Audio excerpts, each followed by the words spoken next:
जादुई खीर। एक राज्य में राजा सुमेर सिंह नाम का एक राजा रहता था। वो शक्तिशाली और बुद्धिमान होने के साथ साथ बहुत ही दयालु व्यक्ति था। वो हमेशा अपने राज्य के लोगों की मदद किया करता था। अगर उन्हें कभी कोई भूखा या असहाय व्यक्ति दिख जाता था तो वो उनकी मदद कर दिया करते थे। राजा सुमेर सिंह भगवान पर बहुत विश्वास करते थे। वो रोज अपने दिन की शुरुआत मंदिर जाकर भगवान से प्रार्थना करके किया करते थे। जब राजा प्रार्थना करके मंदिर से बाहर लौटते थे तो थोड़ी देर के लिए वो मंदिर की सीढ़ियों पर आराम करने बैठ जाते थे।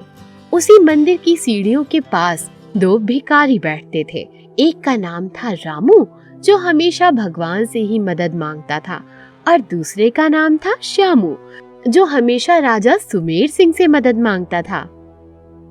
हे भगवान, तूने मुझे इतना गरीब क्यों बनाया? मुझे भी अच्छी जिंदगी जीनी है। मेरी मदद कीजिए जिससे मैं अच्छा जीवन जी सकूं। अरे रामू भाई, आखिर कब तक ऐसे ही भगवान से प्रार्थना करते रहोगे? राजा सुमेर सिंह जैसे महान राजा इस मंदिर में आते हैं।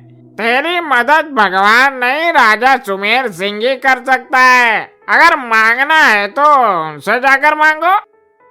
नहीं, मुझे विश्वास है अपने ऊपर वाले पर।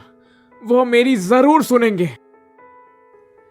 एक दिन राजा सुमेर सिंह मंदिर से अपने महल लौट रहे थे। रास्ते में वो सोचते हैं कि मुझे उन भिखारी की मदद करनी चाहिए, पर वो इस दुविधा में पड़ जाते हैं कि वो किसकी मदद करें। इसीलिए वो महल पहुंचते ही अपने मंत्री से सुझाव लेते हैं। मंत्री, मैं रोज सुबह मंदिर जाता हूँ। जब मैं मंदिर की सीढ़ियों पर बैठता हूँ तो मुझे वहां दो भिखारी दिखते हैं, रामू और श्यामू। रामू हमेशा भगवान से मदद मांगता है और श्यामू मुझसे मदद मांगता है। मैं इस दुविधा में पड़ गया हूं कि मुझे किसकी मदद करनी चाहिए। क्या तुम मुझे बता सकते हो कि किसकी मदद करना सही रहेगा? मंत्री कुछ देर सोच में पड़ जाता है। सोचने के बाद वो राजा को उत्तर देता है। हुजूर, रामू तो हमेशा ऊपर वाले से मदद मांगता है। ऊपर वाला तो उसकी मदद देखना एक दिन कर ही देगा। मेरे हिसाब से आपको श्यामू की मदद करनी चाहिए, क्योंकि वो आपसे मदद मांग रहा है और आप इस राज्य के राजा हो। तो आपका यह दायित्व है कि आपको उसी की मदद करनी चाहिए। राजा सुमेर सिंह अपने मन ही मन सोचने के बाद अपने मंत्री को जवाब देते हैं।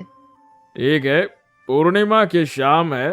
तुम एक बड़े से बर्तन में श्यामू के लिए स्वादिष्ट खीर बनवा देना। उसे कहना कि ये खीर राजा ने स्वयं आपके लिए भिजवाई है। ठीक है राजा जी, मैं ऐसा कर दूंगा। ये कहते ही मंत्री वहाँ से चला जाता है। अगले दिन मंत्री बावर्ची से खीर बनवा देता है। शाम होते ही मंत्री उस खीर को लेकर श्यामू के पास पहुँच जाता है। ए भिखारी, लगता है तेरी किस्मत अच्छी है। ले, राजा सुमेर सिंह ने स्वयं तेरे लिए खीर भिजवाई है। श्यामू ये देखकर बहुत खुश हो जाता है। वो मंत्री से खीर ले लेता है और मंत्री वहाँ से चला जाता है। देख भाई रामू, मैंने कहा था राजा जी मेरी मदद जरूर करेंगे। और देख, आज उन्होंने मेरे लिए इतने बड़े बर्तन में खीर भिजवाई है। मेरी बात मान ले, तू भी राजा जी से मदद मांग ले। वो तेरे लिए भी ऐसी ही स्वादिष्ट खीर भिजवा देंगे, क्योंकि तेरा ऊपर वाला कभी तेरी मदद करने नहीं आएगा। इतना कहते ही श्यामू खीर मजे लेकर खाने लगता है, मगर बर्तन इतना बड़ा था कि श्यामू का पेट भर जाता है। उस बर्तन में अब भी थोड़ी खीर बची हुई थी। अब मेरा पेट भर गया। चलो मैं इस रामू की भी मदद कर देता हूँ, क्योंकि भगवान तो इसकी कभी सुनेंगे ही नहीं। मैं अपनी बची हुई खीर इसे दे देता हूँ, बेचारा खुश हो जाएगा। सुनो रामू, ले ये खीर खा ले। श्यामू अपनी बची हुई खीर फिर रामू को दे देता है और वहां से चला जाता है। जब रामू उस खीर को खाने लगता है तो थोड़ी देर बाद वो देखता है कि उसमें सोने के सिक्के हैं। ये देखकर वो बहुत चौंक जाता है। उसे लगा कि ये भगवान का चमत्कार है। आखिर भगवान ने मेरी प्रार्थना सुन ही ली। अब मेरा जीवन अच्छा हो जाएगा। उस दिन के बाद से रामू वहां से चला गया। सोने के सिक्के बेचकर उसने खुद का कारोबार शुरू कर दिया। उसके घर के हालात भी बदल गए। ये देखकर उसके परिवार के लोग भी खुश रहने लगे। श्यामू मंदिर के बाहर बैठा हुआ था। उसे वहां रामू नहीं दिखा। ये बात उसे थोड़ी अजीब लगी। अरे ये रामू कहाँ चला गया? अब यहाँ बैठा हुआ दिखाई भी नहीं देता। कुछ देर बाद राजा सुमेर सिंह मंदिर में आते हैं। जब वो मंदिर से बाहर निकलते हैं तो श्यामू को मंदिर के बाहर बैठा देख चौंक जाते हैं। क्या बात है श्यामू, तुम आज भी यहाँ बैठे हो? क्या तुम्हें मेरी भेजी हुई खीर नहीं मिली थी?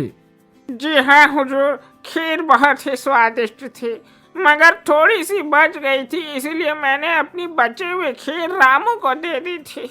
बेचारा हमेशा कहता रहता था ऊपर वाला इसकी मदद करेगा।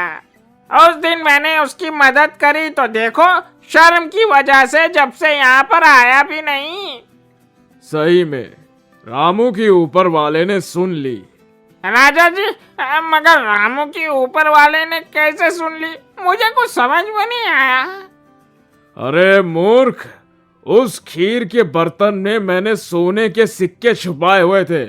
अगर तुमने खीर पूरी खाई होती तो तुझे सोने के सिक्के मिल जाते, लेकिन तूने खीर आधी ही खाई और बाकी की रामू को दे दी थी, इसलिए वह सोने के सिक्के रामू को मिल गए। अब वो गरीब नहीं रहा, अब तो वो अमीर बन गया होगा, इसलिए वो यहाँ लौट के नहीं आया। ये सुनते ही श्यामू अपना सर पकड़ लेता है और रोने लगता है। हे भगवान, ये मैंने क्या कर दिया? सही में भगवान की प्रार्थना में ही शक्ति है। तो इस कहानी से हमें सीख मिलती है कि अगर हम कोई चीज सच्चे मन से मांगते हैं तो वो हमें जरूर मिलती है, भले ही थोड़ी देर बाद मिले, मगर ऊपर वाला एक ना एक दिन जरूर सुनता है। तितली राजकुमारी का सच्चा प्यार। बहुत साल पहले एक बड़े से महल में एक राजकुमारी रहती थी। ये राजकुमारी काफी सुंदर और सुशील थी। बचपन से ही जो भी इस राजकुमारी को देखता उसके सरल स्वभाव और सुंदरता से मोहित हो जाता। जैसे जैसे राजकुमारी बड़ी होने लगी, उसके माता पिता को उसकी शादी की चिंता सताने लगी। एक दिन उन्होंने राजकुमारी का स्वयंवर रचने का सोचा, मगर राजकुमारी के स्वयंवर की खबर पहले ही गोगा नाम के एक जादूगर को मिल गई थी। गोगा ने एक दिन राजकुमारी को नदी के पास गाना गाते हुए देखा था और तब से ही वो उससे स्नेह में पड़ गया था। तो स्वयंवर की बात सुनते ही वो घबरा गया और तुरंत महल में जाकर राजा से राजकुमारी का हाथ मांगा। पर रानी और राजा को गोगा जादूगर काफी घमंडी लगा। हम अपनी बेटी के लिए कोई राजकुमार चाहते हैं, तुम्हारे जैसा जादूगर नहीं। गोगा ने जब ये सुना तो उसे बहुत गुस्सा आया और वो बदले की भावना लिए राजकुमारी की खोज में निकल पड़ा। बहुत ढूंढने पर भी गोगा को राजकुमारी कहीं नहीं मिली और थक हार कर जब वो नदी किनारे बैठ गया तो उसने देखा कि राजकुमारी भी वहीं है। गोगा ने राजकुमारी के सामने जाकर एक बार फिर शादी का प्रस्ताव रखा, पर राजकुमारी अपने माता पिता की आज्ञा के बिना शादी नहीं करना चाहती थी और उसने भी गोगा को मना कर दिया। गुस्से में आग बबूला गोगा ने राजकुमारी को अपने जादू से तितली बना दिया और अपने साथ ले गया। पूरा महल राजकुमारी की तलाश में था, मगर अफसोस वो कहीं नहीं मिली। ये देखकर राजकुमारी के माता पिता शोक में डूब गए। वहीं गोगा ने तितली राजकुमारी को एक बार फिर पूछा, क्या तुम मुझसे शादी करोगी? तितली ने कहा, नहीं, मैं तुमसे प्यार नहीं करती, मैं तुमसे शादी कभी नहीं करूंगी। तब गोगा ने कहा, फिर मेरे पिंजरे की तितली बनकर ही तुम्हें सारी उम्र बितानी होगी। ऐसा कहकर वो वहां से चला गया। बेचारी तितली अकेले बैठकर सोचने लगी कि वो आजाद कैसे होगी। इस तरह कई दिन बीत गए और राजा और रानी ने अपनी बेटी के वापस आने की उम्मीद ही छोड़ दी थी। पर तितली ने हार नहीं मानी और वो मौके की तलाश करती रही। एक दिन आंधी तूफान आया और पिंजरे का दरवाजा खुल गया। राजकुमारी तितली ने मौके का फायदा उठाया और वहां से भाग निकली। नन्ही तितली इतनी तेज तूफान में भला जा कहां सकती थी, मगर फिर भी उसने हिम्मत नहीं हारी और आगे बढ़ती गई। तब अचानक उसने देखा कि एक घर में रोशनी आ रही है और तितली उस रोशनी के पीछे पीछे चल पड़ी। घर के अंदर झांकने पर उसने देखा कि एक चित्रकार उसकी ही तस्वीर बना रहा है। तितली उस घर में आ गई और चित्रकार को देखने लगी।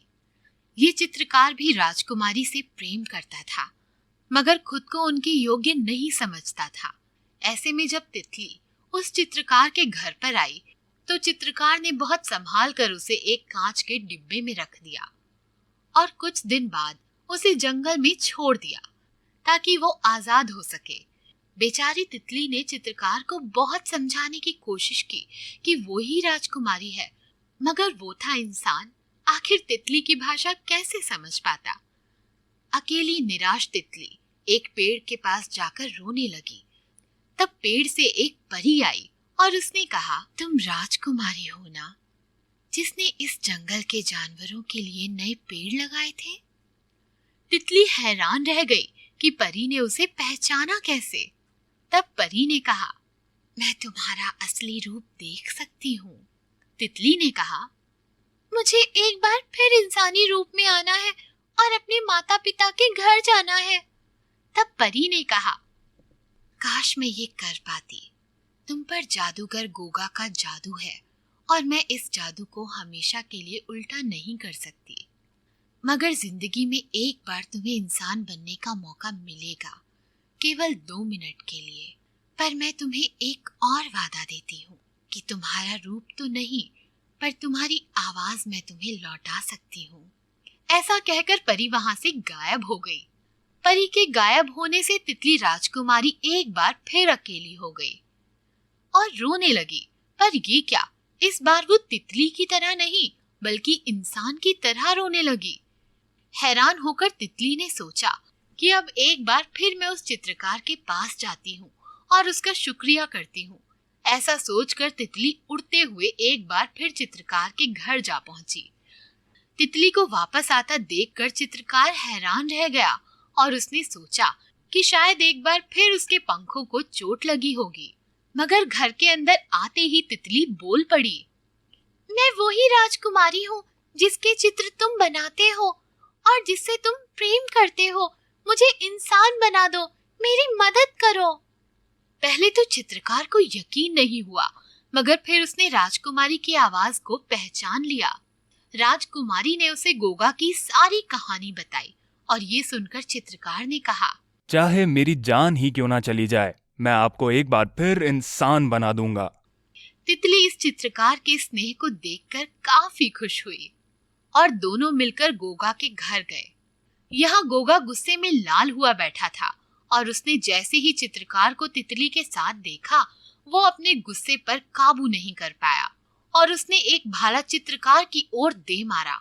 मगर उसी वक्त तितली इंसान बन गई और चित्रकार के सामने आ गई ताकि वो उसे भाले से बचा सके। जादूगर ने जब देखा कि वो जिसे प्यार करता है वो किसी और की जान बचाने के लिए बिना सोचे समझे अपनी जान को खतरे में डाल रही है, तो उसे प्यार का असली मतलब समझ आ गया। ये नहीं हो सकता, मैं तुम्हें प्यार करता हूँ, मैं तुम्हारी जान नहीं ले सकता। और उसने तितली को अपने जादू से रिहा कर दिया और हमेशा के लिए वो वहां से चला गया। तितली एक बार फिर राजकुमारी बन गई और अपने चित्रकार प्रेमी को लेकर महल लौट गई। महल में इन दोनों के आने से एक बार फिर से खुशियां लौट आईं और दोनों ने शादी कर ली और अपनी प्रजा की देखभाल में लग गए।